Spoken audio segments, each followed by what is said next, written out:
বিজয় বিজয় লাভের জন্য মানুষ কি না করে থাকে, যে কোনো সম্ভাব্য প্রচেষ্টা করে, কিন্তু নিজের বিজয় লাভের জন্য বাজিতে যা ইচ্ছে তাই রেখে দেওয়া কি উচিত কাজ? কখনোই নয়। নিজের হারানো সম্মান, নিজের হারানো সম্পত্তি, নিজের হারানো অধিকার ফিরে পাওয়ার শুধু একটাই পথ রয়েছে, আর তা হলো পুরুষার্থ, দ্রুতক্রিয়া নয়। যে মানুষ নিজেই হেরে গেছে, নিজেই নিজের জয়লাভ করার জন্য অন্য কাউকে কিভাবে বাজিতে রাখতে পারে? এ হলো সম্পূর্ণরূপে অনুচিত।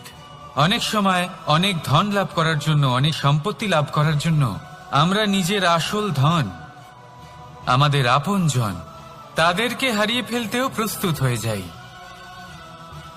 এটা একেবারেই উচিত নয়। যত বড়ই সংকট আসুক না কেন, আমাদের আপনজনদের আমাদের সাথেই রাখা উচিত। নিজের বিজয়ের জন্য ওনাদের বাজি রাখা ঠিক নয়। এই ভুল কেউ একজন করেছেন, আপনি তা ভুলেও করবেন না। রাধা রাধা। নারী জন্মসূত্রে কারোর কন্যা, ধর্মসূত্রে কারোর পত্নী, আর কর্মসূত্রে কারোর মা। আমাদের মনে এই ছবি আঁকা রয়েছে একজন নারীকে নিয়ে, তাই না? একটা অতুলনীয় ভূমিকা রয়েছে নারীদের আমাদের জীবনে, আর নারী ছাড়া আমরা কিছুই নই। কিন্তু অধিকার, সেখানে আমরা একটা ভুল করে বসি। যখন নারী একজন কন্যা থাকে, যখন সে জন্ম নেয়, তখন তার ওপর অধিকার থাকে তার পিতার। আর তারপর যখন বিয়ে হয়ে যায়, তখন তার অস্তিত্বের উপর অধিকার থাকে তার স্বামীর। আর যখন তিনি মা হন, তখন নিজেই তিনি জীবনের সমস্ত অধিকার দিয়ে দেন তার সন্তানকে। কিন্তু আমরা কি কখনো এটা ভেবেছি, এই জীবন হলো তার নিজের? যে নারী সবার কল্যাণ করছেন, তার জীবনের অধিকারও তার কাছেই থাকা উচিত, তাই না? তার নিজের জীবনের সিদ্ধান্ত সে নিজেই নিতে পারেন, নিজেই নিজের ভাগ্যের রচয়িতা হতে পারেন। আর এর জন্য আমাদের নিজেদের পাল্টাতে হবে, দৃষ্টিভঙ্গি পাল্টাতে হবে। কারণ এই ধারণা সেটা আজ বা কালকের ব্যাপার নয়, এটা ঘটে চলেছে বহু বছর ধরে, আর চলতেই থাকবে যদি আমরা এটা না বদলাই। আর এটা তখনই সম্ভব হবে যখন আমরা নিজেদের মধ্যে পরিবর্তন আনব।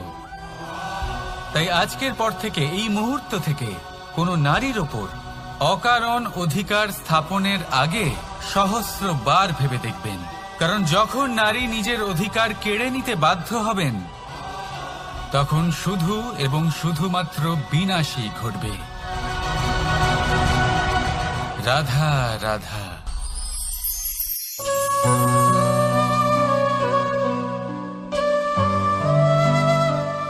নারী,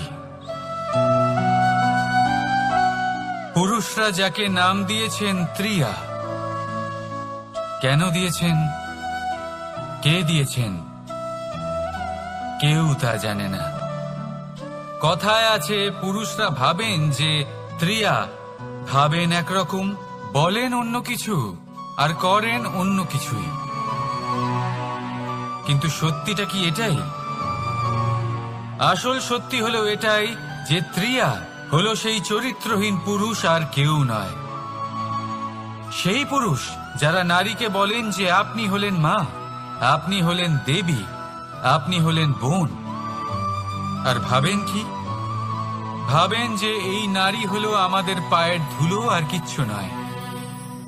আর কি করেন? ওনাদের মাথায়, ওনাদের খোপায় মালা পরিয়ে দিয়ে ভাবেন যে ওনারা হলেন তাদের পায়ের ধুলোর সমান। একজন নারীর সম্মান ভঙ্গ করেন, তাদের দাসী মনে করেন। ভুলবেন না, যত্র নারীয়াস্ত পূজ্যন্তে রমন্তে তত্র দেবতা। অর্থাৎ যেখানে নারীকে পুজো করা হয়, সেখানে ঈশ্বর বাস করেন। আর যেখানে নারীকে অপমান করা হয়, সেখানে ঈশ্বর এবং ভাগ্য এই দুই রুষ্ট হয়। মনে রাখবেন, যদি নারী কল্যাণকারী হতে পারেন, তাহলে নারী মহাচণ্ডী রূপও ধারণ করতে পারেন। যদি একজন নারী মাতা হয়ে জন্মদান করতে পারেন, তাহলে নারী মৃত্যু হয়ে বিনাশও করতে পারেন। যেখানে নারী অপমানিত হবেন, সেখানে মহান ভারতও মহাভারতের পথে অগ্রসর হতে পারে। তাই মনে রাখবেন, নারীর অপমান যেন কখনোই না ঘটে। আর যদি কোথাও নারীর অপমান হয়, তার অর্থ হলো আপনার বিনাশ আপনার দিকেই আসছে। আর এটা হলো তার প্রথম পদক্ষেপের প্রথম পদধ্বনি। রাধা রাধা। যদি সন্তান কোনো দুষ্কর্ম করে, তাহলে সেই অপরাধ শুধু কি সেই সন্তানের? না, যদি সন্তান দুষ্কর্ম করে, তাহলে অপরাধী তার মাতা পিতাও, যারা পুত্রমোহর কারণে সেই অনুচিত কাজে তাকে বাধা দেননি। অপরাধী হলেন তার পিতামহ, যিনি নিজের কর্তব্যবোধের কারণে নিজের পরিবারের যত্ন নেননি, যিনি সন্তানকে কখনো শাস্তি দেননি। অপরাধী হলেন তার সেই গুরুও, যিনি নিজের শিষ্যের সেই দুষ্কর্ম দেখেও তাকে প্রতিহত করতে পারেননি। একজন হবু রাজার কর্তব্য হলো নিজের প্রজার কাছে সে যেন এক উদাহরণ প্রস্তুত করতে পারে। কিন্তু যদি এত অনুচিত উদাহরণ প্রস্তুত হয়ে থাকে, তাহলে মা বাবার, বাড়ির বয়োজ্যেষ্ঠদের কর্তব্য হলো ওনারা যেন সেটা সেখানেই থামায়, হয় ভালোবেসে, নয়তো শাস্তি দিয়ে। যদি না থামানো হয়, তাহলে মহাভারত অবশ্যম্ভাবী। অনেক ব্যক্তির মনে একটা প্রশ্ন জাগে আমাকে আর রাধাকে নিয়ে। বলেন যে, না আমি আর রাধা একসাথে থাকি, না আমাদের বিয়ে হয়েছে। আমি এখানে দ্বারকাতে, ও ওখানে বর্ষণাতে, তাও এত ভালোবাসা কি করে? এ কেমন সম্পর্ক? আমি তাদের একটা সহজ কথা বলতে চাই। আপনি কখনো আয়নার দিকে দেখেছেন? নিজের দুই চোখের দিকে তাকিয়ে জিজ্ঞাসা করুন, এই দুই চোখ একসাথে কেন বন্ধ হয়, একসাথে কেন খোলে, একসাথে কেন ঘুমোয়, একসাথে কেন কাঁদে? আজীবন কোনো এক মানুষের সাথে সম্পর্ক রাখা অবশ্যই সম্ভব, তাদের সাথে দেখা না করে। আমার আর রাধার ভালোবাসাও কিছুটা এরকমই, আর কিছুটা এরকমই হয় ভালোবাসা দুই নয়নের মতো, যারা কখনোই মিলিত হবে না, কিন্তু চিরকালের জন্য একসাথে জুড়ে থাকবে। এই অনুভূতি নিঃস্বার্থ হয়, আর এই নিঃস্বার্থ ভালোবাসা আপনাকে আনন্দের পথে অগ্রসর করে। জীবনে সবসময় নিঃস্বার্থভাবে ভালোবাসুন, শুধুমাত্র আনন্দই পাবেন। তাহলে আসুন আমার সাথে নিঃস্বার্থভাবে ভালোবেসে বলুন, রাধা রাধা। মানুষ, কোন ব্যক্তির নির্মাণ হয় কিভাবে?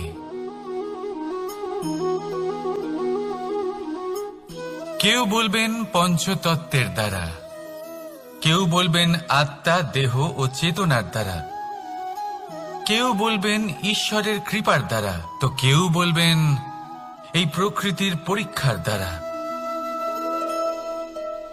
না, মানুষের নির্মাণ হয়ে থাকে বিশ্বাস দ্বারা। ব্যক্তি তখনই গড়ে ওঠেন যখন ব্যক্তিত্ব থাকে, ঠিক কিনা? আর ব্যক্তিত্ব তখনই হবে, আর সেরকমই হবে যেরকম বিশ্বাস আপনি নিজের উপরে রাখবেন। যদি আপনি মনে করেন আপনি বিষের ন্যায় হবেন, তাহলে আপনি বিষাক্তই হবেন। যদি আপনি এটা মনে করেন যে আপনি অমৃতের ন্যায় হবেন, তাহলে আপনি অমরই হয়ে যাবেন। যদি আপনি নিজের উপরে বিশ্বাস রাখেন যে আপনি সংসারের সব থেকে উঁচু পর্বতের শিখরে পৌঁছতে পারবেন, তাহলে আপনি অবশ্যই পৌঁছবেন।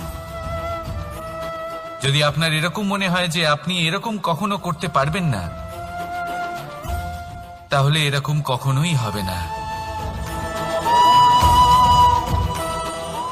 ভেবে দেখবেন, বিশ্বাসের মধ্যেই বিশ্ব বাস করে থাকে। তো আপনার অস্তিত্ব কেন করবে না? যেমন বিশ্বাস আপনি নিজের উপরে রাখবেন, তেমনই আপনি হয়ে উঠবেন। সেই জন্য নিজের উপরে বিশ্বাস রাখুন। আর হ্যাঁ, ভালোবেসে বলুন, রাধা রাধা। শত্রুতা। একজন মানুষ অন্য মানুষের সাথে শত্রুতা করে বসেন, দুজন ঘনিষ্ঠ বন্ধু। এমনও এক সময় আসতে পারে যখন এনারা একে অপরের শত্রু হয়ে ওঠেন। এর অনেকগুলো কারণ হতে পারে, কিন্তু মূল কারণ হল আলোচনা। আগে হ্যাঁ, আপনি যদি কারোর বিষয়ে আলোচনা করেন তাহলে সে আপনার শত্রু হয়ে যেতে পারে। এবার মনে একটা প্রশ্ন আসতে পারে যে এটা কিভাবে সম্ভব হতে পারে? আলোচনা, এটা তো অত্যন্ত জরুরি। যদি আমি নিজের বন্ধুর খারাপ কাজের বিষয়ে আলোচনাই না করি তাহলে সে শুধরবে কি করে? এ কথা সত্যি যে আলোচনা আবশ্যক, কিন্তু তার থেকেও বেশি গুরুত্বপূর্ণ এবং আবশ্যক হলো আপনার এই সিদ্ধান্ত। সিদ্ধান্ত এটাই যে আপনার এই আলোচনা কোন স্থানে করবেন। যদি এটা সবার সামনে করবেন ভাবেন, তাহলে তা অপমানও হয়ে যেতে পারে। যদি এটা আলাদাভাবে করেন তাহলে তা পরামর্শ হয়ে যায়। অপমান কেউ স্বীকার করতে পারেন না, কিন্তু পরামর্শ সকলের ভালো লাগে। তাহলে যদি আপন কারোর জন্য ভালো কিছু চান, কাউকে শুধরে দিতে চান, আর আপনার মনে হয় আলোচনা আবশ্যক, তাহলে সর্বপ্রথম সময়, পরিস্থিতি আর স্থানের কথা মনে রাখবেন। নয়তো এই আলোচনা আপনাকে খুব ভোগাতে পারে। তাহলে আসুন আমার সাথে ভালোবেসে বলুন, রাধা রাধা। আপনার জীবনেও কি সমস্যা রয়েছে? অবশ্যই থাকবে। প্রত্যেকের জীবনেই সমস্যা থাকে। প্রত্যেক মানুষ জিজ্ঞাসাও করেন যে এই সমস্যা আসলে কি আর কেন আসে জীবনে। আপনাকে একটা কথা বলে দিই যে সমস্যা আসলে সেটা নয় যা আপনার পথে বাধা সৃষ্টি করে, বরং সমস্যা হলো সেটাই যেটা আপনি তখন দেখতে পান যখন আপনার একাগ্রতা আপনার পথ থেকে, আপনার লক্ষ্য থেকে সরে যেতে থাকে। আর এই সমস্যাগুলি দূর করার জন্য, এর সমাধান করার জন্য একটাই পথ আছে। নিজের সমস্ত ভাবনা আরো একবার একাগ্র করুন নিজের পথের দিকে, নিজের লক্ষ্যের দিকে। আপনার সমস্ত ভাবনা যদি কেন্দ্রীভূত হয় নিজের লক্ষ্যে, তাহলে এই সমস্যা দূরে থাকবে। যদি এরকম না হয়, যদি আপনার মন একটু অন্যদিকে চলে যায়, তাহলে এই সমস্ত সমস্যা আবার সামনে চলে আসে আর বাড়তেও থাকে। দেখুন, যেখানে আপনার লক্ষ্য রয়েছে, বাণ যদি সেখানেই চালাতে হয়, তাহলে দৃষ্টি তো সেদিকেই রাখতে হবে। তবেই তো আপনি সেই লক্ষ্য ভেদ করতে পারবেন। সেই জন্য মনে রাখবেন, সর্বদা লক্ষ্য রাখবেন নিজের পথে, সেই পথেই সামনে এগোতে থাকুন নিজের লক্ষ্যের দিকে। আপনি যত সামনে এগোতে থাকবেন এই সমস্যা তত পিছিয়ে যাবে। তাহলে আসুন আমার সাথে ভালোবেসে বলুন, রাধা রাধা। এই পাখিরা সত্যি খুব সুন্দর, আমার খুব ভালো লাগে। আপনি নিশ্চয়ই শুনে থাকবেন যে কিছু পাখির কাছে ডানা অবশ্যই থাকে, কিন্তু উড়তে পারে না। তারা চায় উঁচু আকাশে উড়ে বেড়াতে এবং মেঘেদের সাথে কথা বলতে, করতেই পারে না। এবার এই সংসারেও পাওয়া যায় ঘুড়িও। এদের মধ্যে না জীবন আছে, না প্রাণ আছে, আর না আছে ডানা, কিন্তু এরা আকাশের সাথে কথা বলে, হাওয়ার বেগের সাথে কথা বলে, আনন্দ করে, উৎফুল্ল হয়ে ওঠে। আকাশে জীবনের কিছু মুহূর্ত কাটায়। তার কারণ কি হতে পারে? কারণ হলো সুতো। এই সুতো যদি সঠিক হাতে থাকে, তাহলে এই কাগজের তৈরি ঘুড়িও আকাশের উচ্চতায় উড়ে বেড়াতে পারে। এবার এই সুতো আসলে কি? এই সুতো হলো আসলে ভালোবাসা, এই সুতো হলো আসলে বিশ্বাসের। আর এটা আপনি দিয়ে থাকেন তাদের হাতে যাদের আপনি বিশ্বাস করেন, যাদের আপনি নিজের সর্বস্ব দিয়ে দেন। ভেবে দেখুন, এই ভালোবাসা আর বিশ্বাসের সুতো আপনি যদি সঠিক মানুষের হাতে দিয়ে দেন, তাহলে আপনি অনেক উচ্চতায় উঠতে পারবেন, আকাশের উচ্চতায় উড়ে বেড়াতে পারবেন, মেঘের সাথে কথা বলতে পারবেন, পাখিদের মতো উড়তে পারবেন, যা ইচ্ছে তাই করতে পারবেন। শুধু এই মানুষ সঠিক হতে হবে, এমন একজন মানুষ যার মনে আপনার জন্য ভালোবাসা রয়েছে, এমন এক মানুষ যার মনে কোনো স্বার্থ নেই, যিনি পরোপকারী, এমন একজন ব্যক্তি যিনি আপনার অস্তিত্বকে বাইরে নিয়ে আসতে পারবেন, তাকে উজ্জ্বল করে তুলবেন। তাহলে ভালোবাসুন, আনন্দ করতে থাকুন, আর এই আনন্দ সহকারে বলুন, রাধা রাধা। আমরা সকলে এমন ব্যক্তির সাথে থাকতে চাই যারা খুব মিষ্টি কথা বলেন, যাদের ব্যবহার আমাদের ভালো লাগে, যারা দেখতে সুন্দর হন, যাদের আমরা পছন্দ করি। আর সবসময় এমন ব্যক্তির থেকে দূরে থাকতে চেষ্টা করি যাদেরকে আমরা পছন্দ করি না, যাদের কথা আমাদের খারাপ লাগে, যাদের কথা একটু কঠোর হয়। আমরা সবসময় চেষ্টা করি এদের থেকে দূরে থাকার, ঠিক কিনা? কিন্তু যদি বাস্তবটা দেখি, তাহলে এই কঠোরতা জীবনে শান্তির প্রলেপ দেয়। ওষুধও একটু কড়াই হয়, কিন্তু এ কি করে? আমাদের সুস্থ করে তোলে। ঠিক সেইভাবেই ভালোবাসার এই অধ্যায় একটু কঠিন, একটু কড়াও মনে হতে পারে, কিন্তু এর ফল সবসময় আপনাদের স্বাস্থ্যের পক্ষে ভালোই হয়। সেই জন্য যদি কেউ আপনার নিন্দে করে, আপনাকে কড়া কথা শোনায়, আপনার ব্যাপারে আলোচনা করে, তার মানে এটা নয় যে সে আপনার শত্রু। হতে পারে তিনি আপনার বন্ধু হন, আপনার জন্য ভালো চান, আপনাকে শুধরে নিতে চান, আপনার মধ্যে কোনো পরিবর্তন দেখতে চান। সেই জন্য কখনো কারোর কথা শুনে বা কাউকে দেখে প্রাথমিকভাবে এই সিদ্ধান্ত নেবেন না যে তিনি আপনার শত্রু হন নাকি আপনার বন্ধু হন। এমনও শত্রু হয়ে থাকেন যে গুড়ের মতো মিষ্টি মিষ্টি কথা বলে আসলে আপনাকে বিষ পান করিয়ে দেবেন। আর এমনও বন্ধু থাকেন যারা আসলে নিমের মতো কড়া কথা বলেন কিন্তু আপনাকে অমৃত পান করান। এদের মধ্যে পার্থক্য করতে জানতে হবে, কে আসলে শত্রু হন আবার কে আসলে মিত্র হন। এই পার্থক্য যখন আপনি করতে শিখবেন, তখন আপনি এই সংসারের সব থেকে সুখী প্রাণী হয়ে উঠবেন। এই পার্থক্য বোঝা সহজ নয়, কিন্তু অবশ্যই আবশ্যক। রাধা রাধা। অসুখ। এমন কোন মানুষ আছেন এই সংসারে যার অসুখ করে না? প্রত্যেক মানুষ কখনো না কখনো অবশ্যই অসুস্থ হয়েছে, তার এই শরীর রোগের শিকার অবশ্যই হয়েছে। এবারে দেখুন, এই রোগ আসে আবার এই রোগ চলেও যায়, কিন্তু সেই রোগ আমাদের কষ্ট দিতে কেন সক্ষম হয়? কারণ হলো স্বচ্ছতা। যদি এই স্বচ্ছতা শরীরে না থাকে, তাহলে মানুষকে শারীরিক কষ্ট পেতেই হবে। ঠিক সেইভাবেই অত্যন্ত প্রয়োজনীয় হলো এই স্বচ্ছতা যেন মনেও থাকে। যদি এই স্বচ্ছতা মনে না থাকে, তাহলে মানুষ চারিত্রিকভাবে কষ্ট সহ্য করেন। এবারে নিবারণ কি হতে পারে? বড়ই সহজ এর উপশম। যদি রোগ শরীরে হয়, তাহলে সর্বপ্রথম স্বচ্ছতা বজায় রাখতে শিখুন, এই শরীরকে পরিষ্কার রাখতে শিখুন। বিচক্ষণতার সাথে এই রোগের সম্মুখীন হন, ভয় পাওয়ার কোনো দরকার নেই। ব্যায়াম করতে থাকুন, সব ঠিক হয়ে যাবে। সেইভাবেই যদি এই অসুখ মনে হয়, তাহলে কি করা যায়? সর্বপ্রথম তার আধারের উপরে নজর দিন। আপনার এই আধারই হলো আপনার আহার। যা আপনি আহার করবেন সেরকমই মানুষ হয়ে উঠবেন। সেইভাবেই আপনি যেরকম ভাবেন সেরকমই মানুষ হয়ে উঠবেন। সেই জন্য নিজের ভাবনাকে শুভ করুন, নিজের দৃষ্টিভঙ্গিকে শুভ করে তুলুন, সবকিছু সঠিক হবে।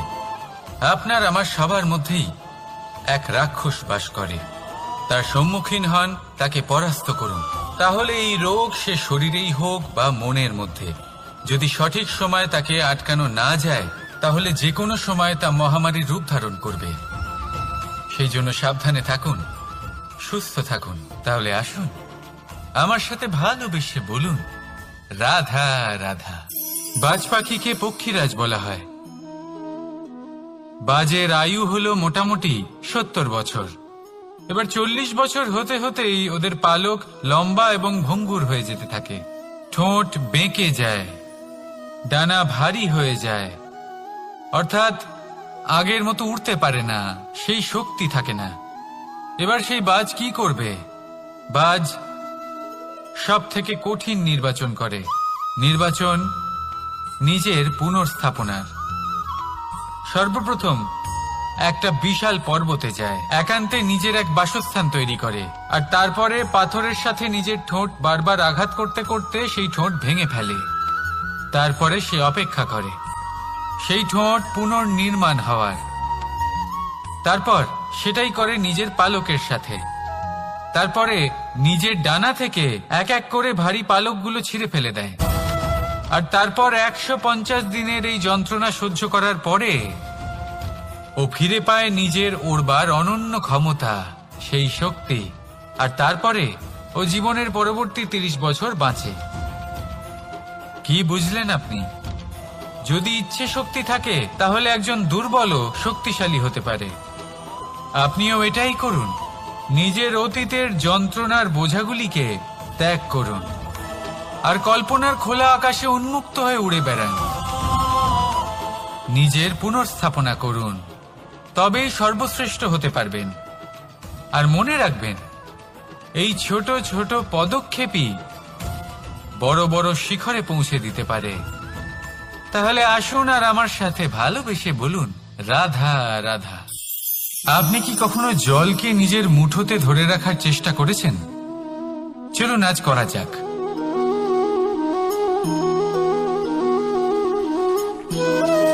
যদি আপনি নিজের মুঠো জোরে বন্ধ করেন, জল ধরে রাখতে পারবেন না। যদি আপনি তাকে এমনি বইতে দেন, তাহলে ও নিজের পথ নিজেই করে নেবে আর আপনার হাতেও থেকে যাবে। আমাদের জীবনও হলো কিছুটা এরকম, জলের মতো। নিজের পথ নিজেই করে নেয় এই জীবন।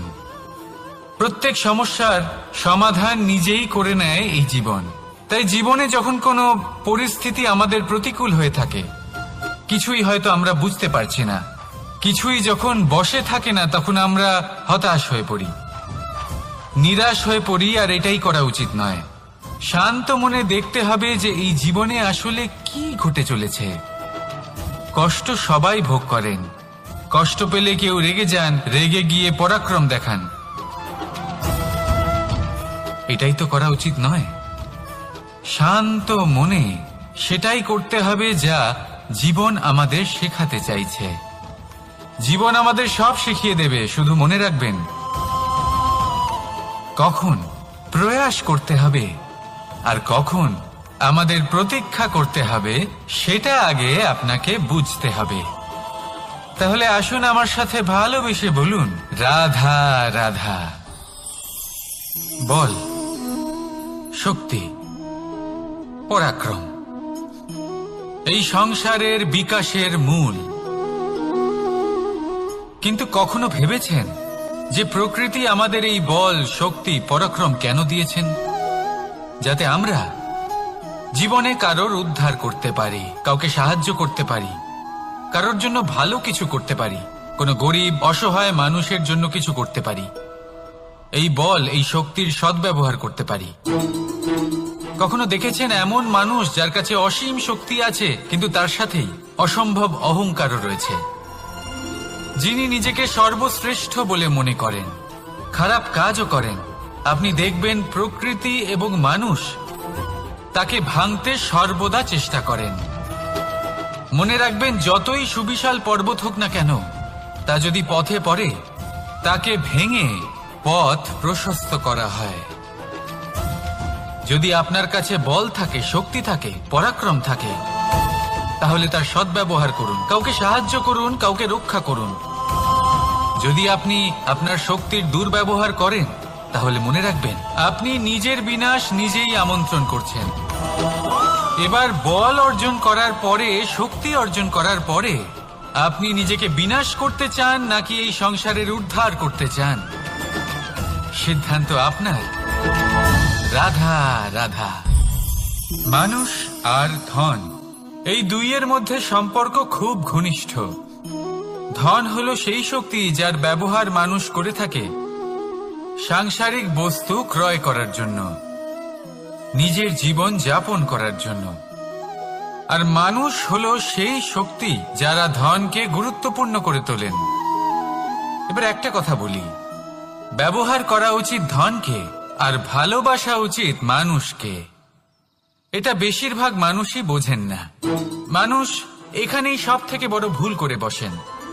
তারা ভালোবাসেন ধনকে আর ব্যবহার করেন মানুষকে।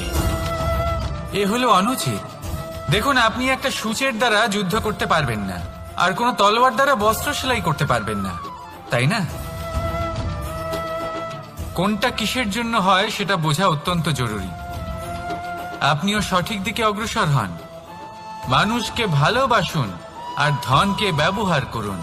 যদি আপনি মানুষকে ব্যবহার করেন তাহলে আপনি ভালোবেসে ফেলবেন ধনকে, আর এই ভালোবাসা ধীরে ধীরে পরিণত হবে লোভে, আর ধীরে ধীরে এটা আপনাকে বিনাশ করে দেবে। তাহলে সমস্ত মানুষকে ভালোবাসুন আর এইভাবে ভালোবেসে বলুন, রাধা রাধা। সাফল্য কে না চান? সাফল্য লাভ করার, শিখরে পৌঁছানোর আলাদাই একটা আনন্দ রয়েছে। আর আপনজনদেরও কে না চান? প্রত্যেক মানুষ চান যেন জীবনে তার কোনো আপনজন থাকে যারা সবসময় তাদের সাথে থাকবে, কারণ আপনজনের সাথেই তো সাফল্যের আনন্দ সব থেকে বেশি পাওয়া যায়।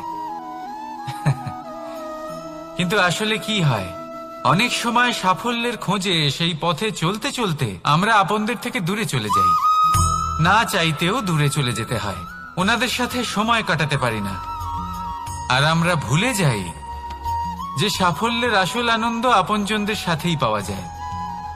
সফল হওয়ার পরে আপনদের সাথে দেখা হলে তাদের চোখে আমাদের জন্য যে আবেগ থাকে, যে সম্মান, যে প্রেম থাকে, সেটাই হলো আসল পুরস্কার। আমরা সেই কথা ভুলে যাই এবং একা হয়ে পড়ি। বেশিরভাগ সময় এটাই হয়। বেশিরভাগ সময় সফল মানুষগুলি একা হয়ে যান। এবার আপনি কি চান? আপনি অসফল হয়ে দিনগুলি একাকিত্বে কাটাতে চান, নাকি সফল হয়ে আপনজনদের সাথে আনন্দে থাকতে চান? সেই সিদ্ধান্ত আপনার। সাফল্যের পেছনে ছুটুন, নিজেকে উজাড় করে দিন, কিন্তু আপনজনদের সঙ্গ ত্যাগ করবেন না। সেই আপনজন যারা আপনার সাফল্যের জন্য দায়ী, সেই আপনজন যিনি আপনার সাফল্যে আনন্দ পান, সুখ লাভ করেন, তাদের কখনো ত্যাগ করবেন না। আসুন আমার সাথে ভালোবেসে বলুন, রাধা রাধা। ভগবান আর ভক্ত যখন একাকার হয়ে যায়, যখন ভক্ত তার ভগবানের প্রতি এবং নিজের জীবনের উদ্দেশ্যের প্রতি সম্পূর্ণরূপে সমর্পিত হয়, তখন জন্ম নেয় ভক্তি। এই সংসারের সমস্ত আশা হয়তো আপনার সঙ্গ ত্যাগ করে দিতে পারে, তখনও ভক্তি সাথে থাকবে। ভক্ত আর ভগবান যখন একাকার হয়ে যায়, তাদের মধ্যে কোনো পার্থক্য থাকে না। তারা এক হয়ে যায়, এক ব্যক্তিত্ব, এক অস্তিত্ব। সেই জন্য কখনো জীবনে যে কোনো রূপেই, যে কোনো প্রকারেই, যে কোনো ঈশ্বরকে মান্য করুন। মনের মধ্যে শ্রদ্ধা ভাব জাগ্রত করুন, মনে ভক্তি ভাব জাগ্রত করুন। এই সমগ্র সংসারে সব কিছু আপনাকে ছেড়ে চলে গেলেও তখনও এই ভক্তি শুধুমাত্র আপনার উত্থান ঘটাবে। তাই মনে ভক্তি জাগ্রত করুন আর আমার সাথে ভালোবেসে বলুন, রাধা রাধা। শব্দই হলো শূন্য, শব্দই হলো আরম্ভ, শব্দই হলো অন্ত, শব্দই হলো অমর, শব্দই হলো ব্রহ্ম। এই শব্দ হলো অত্যন্ত বিশেষ। কেউ কাঁদলে তাকে হাসিয়ে তোলে, কেউ হাসলে তাকে কাঁদিয়ে দেয়। কারোর মনে উদ্দীপনা জাগিয়ে তুলতে পারে, আবার কারোর মনে কাঁটা হয়ে বিঁধে থাকতে পারে। একটা অত্যন্ত গুরুত্বপূর্ণ কথা যা বোঝা অত্যন্ত আবশ্যক। আপনার মন, আপনার হৃদয় যতই শুদ্ধ হোক না কেন, যতই পবিত্র হোক না কেন, আপনার দৃষ্টিভঙ্গি যতই স্পষ্ট হোক না কেন, যদি আপনার কথা পবিত্র না হয়, যদি আপনার শব্দ শুদ্ধ না হয়, তাহলে তা আপনাকে আপনার কর্মফল ভোগ করতে বাধ্য করবেই। একটা সহজ উদাহরণ দিই। আপনার জীবনে এমন কেউ অবশ্যই থাকবেন যাকে আপনি পছন্দ করেন না, যিনি হয়তো অধর্মী মানুষ, যিনি হয়তো দুর্বুদ্ধি সম্পন্ন মানুষ, কিন্তু তার জন্য অপশব্দ প্রয়োগ করলে তার মধ্যে কোনো পরিবর্তন আসবে না, তার মানসিকতা বদলাবে না, শুধু মনে প্রতিশোধ স্পৃহা জেগে উঠবে, মনে হিংসা জাগবে, আর কিচ্ছু নয়। সেই জন্য নিজের শব্দকে নিয়ন্ত্রণ করুন, নিজের কথা সংযত করুন। শ্রেষ্ঠ থেকে শ্রেষ্ঠতর মানুষকেও সাবধানী হতে হয়, কারণ যদি এই শব্দের প্রয়োগ সঠিক না হয়, তাহলে আজীবন মানুষকে নির্বাক হয়ে থাকতে হতে পারে। তাহলে নিজের শব্দ নিয়ন্ত্রিত রাখুন, নিজের কথাকে শুভ করুন, এতে প্রেমবোধ জাগিয়ে তুলুন, আর সেই প্রেমবোধ নিয়েই বলুন রাধা রাধা। বরদান এবং অভিশাপ, এই দুই হলো একই মুদ্রার দুটি পিঠ। এই বরদান আমরা অনেক কারণে পেতে পারি, কখনো নিজের পরিশ্রমের কারণে, কখনো নিজের তপস্যার কারণে, কখনো আমাদের পূর্বপুরুষদের কর্ম ও তপস্যার কারণে। কিন্তু এই বরদান কতক্ষণ বরদান থাকবে তা আমরা নিশ্চিত করতে পারি না, তা সুনিশ্চিত করে শুধুমাত্র আমাদের কর্ম। যদি আপনাকে উদাহরণ দিই, আপনি রেশমের কীট দেখেছেন?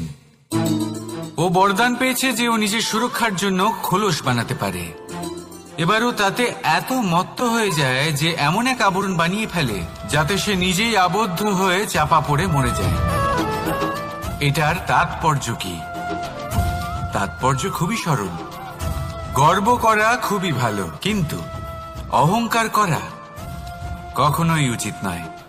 যদি অহংকার মনের মধ্যে প্রবেশ করে, তাহলে এই বরদান অভিশাপে পরিণত হতে সময় লাগে না। আর যদি কর্মশ্রেষ্ঠ হয়, তাহলে অভিশাপও বরদানে পরিণত হয়। তাহলে আসুন, শ্রেষ্ঠ কর্ম করুন আর আমার সাথে ভালোবেসে বলুন রাধা রাধা। সুখ, দুঃখ, মৃত্যু, মহামারী, এগুলো কখনো বলে আসে না, আবার জিজ্ঞাসা করেও আসে না। এমনই হয় দ্রুত ক্রীড়ার এই খেলায়। এক কারাগারের মতো, একটা মাকড়সার জালের মতো। যেমন একটা মাকড়সার জাল একটা পোকাকে নিজের দিকে আসতে আকর্ষিত করে নিজের চমকের দ্বারা, নিজের গঠন দ্বারা, সেরকমই দ্রুত ক্রীড়ার এই খেলা মানুষকে নিজের দিকে আসতে প্ররোচিত করে। শেষে গিয়ে মানুষ আটকা পড়ে। পার্থক্য শুধু এটাই, যখন এক পোকা এই জালে জড়িয়ে পড়ে তখন সে তার প্রাণ হারায়। মানুষ যখন এই দ্রুত ক্রীড়ায় আকর্ষিত হয়, সে নিজের মান, নিজের ধন সবকিছু হারায়, নিজের বিবেক হারিয়ে ফেলে।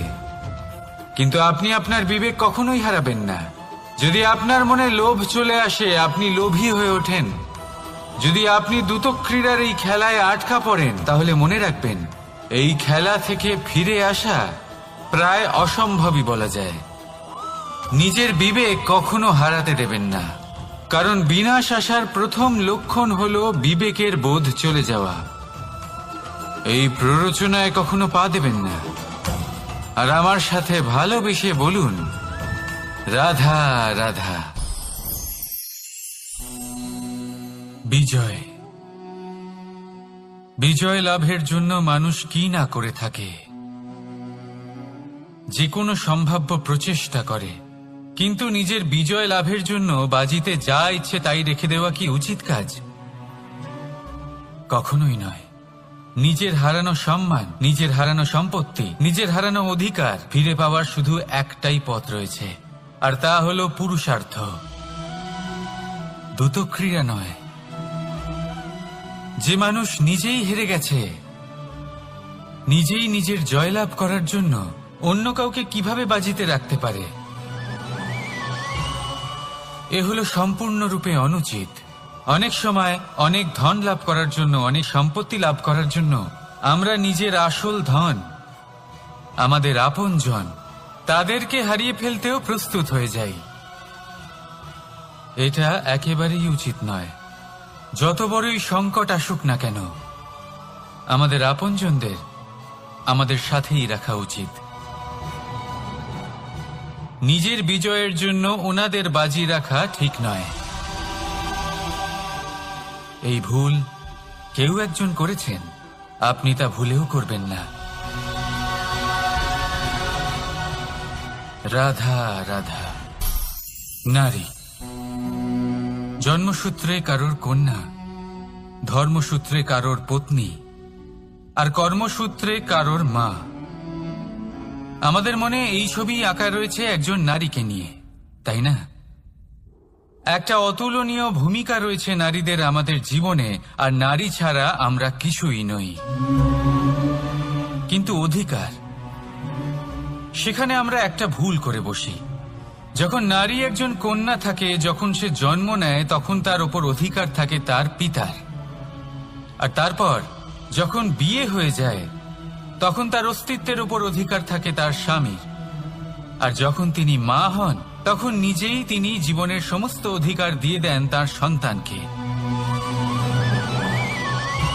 কিন্তু আমরা কি কখনো এটা ভেবেছি এই জীবন হলো তার নিজের? যে নারী সবার কল্যাণ করছেন, তার জীবনের অধিকারও তার কাছেই থাকা উচিত, তাই না? তার নিজের জীবনের সিদ্ধান্ত সে নিজেই নিতে পারেন, নিজেই নিজের ভাগ্যের রচয়িতা হতে পারেন। আর এর জন্য আমাদের নিজেদের পাল্টাতে হবে, দৃষ্টিভঙ্গি পাল্টাতে হবে। কারণ এই ধারণা সেটা আজ বা কালকের ব্যাপার নয়, এটা ঘটে চলেছে বহু বছর ধরে আর চলতেই থাকবে যদি আমরা এটা না বদলাই। আর এটা তখনই সম্ভব হবে যখন আমরা নিজেদের মধ্যে পরিবর্তন আনব। তাই আজকের পর থেকে, এই মুহূর্ত থেকে, কোনো নারীর ওপর অকারণ অধিকার স্থাপনের আগে সহস্রবার ভেবে দেখবেন।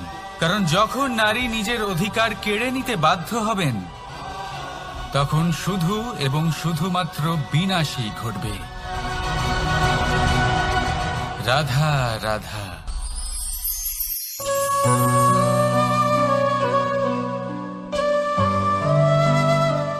নারী, পুরুষরা যাকে নাম দিয়েছেন ত্রিয়া, কেন দিয়েছেন, কে দিয়েছেন, কেউ তা জানে না। কথায় আছে, পুরুষরা ভাবেন যে ত্রিয়া, ভাবেন একরকম, বলেন অন্য কিছু, আর করেন অন্য কিছুই। কিন্তু সত্যিটা কি এটাই? আসল সত্যি হলো এটাই যে ত্রিয়া হলো সেই চরিত্রহীন পুরুষ, আর কেউ নয়। সেই পুরুষ যারা নারীকে বলেন যে আপনি হলেন মা, আপনি হলেন দেবী, আপনি হলেন বোন। আর ভাবেন কি? ভাবেন যে এই নারী হলো আমাদের পায়ের ধুলো, আর কিচ্ছু নয়। আর কি করেন? ওনাদের মাথায়, ওনাদের খোপায় মালা পরিয়ে দিয়ে ভাবেন যে ওনারা হলেন তাদের পায়ের ধুলোর সমান। একজন নারীর সম্মান ভঙ্গ করেন, তাদের দাসী মনে করেন। ভুলবেন না, যত্র নারী আস্ত পূজ্যন্তে রমন্তে তত্র দেবতা। অর্থাৎ যেখানে নারীকে পুজো করা হয়, সেখানে ঈশ্বর বাস করেন। আর যেখানে নারীকে অপমান করা হয়, সেখানে ঈশ্বর এবং ভাগ্য এই দুই রুষ্ট হয়। মনে রাখবেন, যদি নারী কল্যাণকারী হতে পারেন, তাহলে নারী মহাচণ্ডী রূপও ধারণ করতে পারেন। যদি একজন নারী মাতা হয়ে জন্মদান করতে পারেন, তাহলে নারী মৃত্যু হয়ে বিনাশও করতে পারেন। যেখানে নারী অপমানিত হবেন, সেখানে মহান ভারতও মহাভারতের পথে অগ্রসর হতে পারে। তাই মনে রাখবেন, নারীর অপমান যেন কখনোই না ঘটে। আর যদি কোথাও নারীর অপমান হয়, তার অর্থ হলো আপনার বিনাশ আপনার দিকেই আসছে। আর এটা হলো তার প্রথম পদক্ষেপের প্রথম পদধ্বনি। রাধা।